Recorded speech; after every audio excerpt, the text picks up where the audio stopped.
ഞങ്ങൾ രണ്ടുപേരും ഒരുമിച്ചുള്ള ഒരു സിനിമയാണ് കട്ടപ്പനയിൽ ഋതിക്. അപ്പൊ അതിന്റെ ഒരു അനൗൺസ്മെന്റ് ചേട്ടന്റെ ഭാവനയിൽ ആ പോസ്റ്റർ നോക്കിയിട്ട് വെറുതെ പോസ്റ്ററിലേക്ക് നോക്കിയിട്ടൊന്ന് പറയും.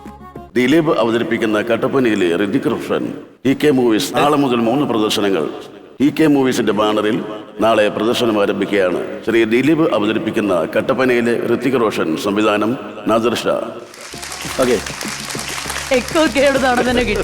അങ്ങനല്ല എന്റെ സംഭവം. പക്ഷെ ഞാൻ പറഞ്ഞേക്ക് മറ്റേ അനൗൺസ്മെന്റ് ഒക്കെയാണ്, ഞാൻ പറയാം. നമ്മുടെ ഗാനങ്ങളുടെ ഒക്കെ അനൗൺസ്മെന്റ് ആണ്. നമ്മളെ ഇലക്ഷന് പറയുകയാണെങ്കിൽ ഞാൻ CF തോമസിനെ അനൗൺസ് ചെയ്തുകൊണ്ടിരിക്കുന്നത്. അപ്പം അദ്ദേഹം മരിച്ചുപോയി, കോൺഗ്രസിന്റെ. അപ്പം അദ്ദേഹത്തിന് നമ്മൾ പറയുമ്പോൾ നാളെയുടെ വികസന സ്വപ്നങ്ങളെ സാക്ഷാത്കരിക്കുവാൻ നാടിന്റെ സമൂലമായ മാറ്റങ്ങൾക്കു വേണ്ടി നാട്ടിൽ നേട്ടങ്ങളുമായി നാട്യങ്ങളില്ലാത്ത നാട്ടുകാരൻ CF തോമസിന് 2 ചിഹ്നത്തിൽ 2 അടയാളത്തിൽ നിങ്ങളുടെ മനസ്സിന്റെ മനസാക്ഷിയുടെ അംഗീകാരം രേഖപ്പെടുത്തി വൻപിച്ച ഭൂരിപക്ഷത്തിൽ വിജയിപ്പിക്കണമേ എന്ന് വളരെ വിനീതമായി അഭ്യർത്ഥിക്കുകയാണ്. അല്ല, ഇതിന്റെ ഒരു ഗുണം എന്താ പറയുക, ഭയങ്കര ഷാർപ്പാണ്. നമ്മൾ എവിടെ നിന്നാലും ശ്രദ്ധിക്കണ്ട എന്ന് വിചാരിച്ചാലും ശ്രദ്ധിക്കും. അതുപോലത്തെ ശബ്ദമാണ്, അതുപോലത്തെ പ്രസന്റേഷൻ ആണ്. അതെല്ലാം ക്ലാരിറ്റിയാണ്, ഒരു സാധനം വിട്ടുപോയില്ല. അതെ.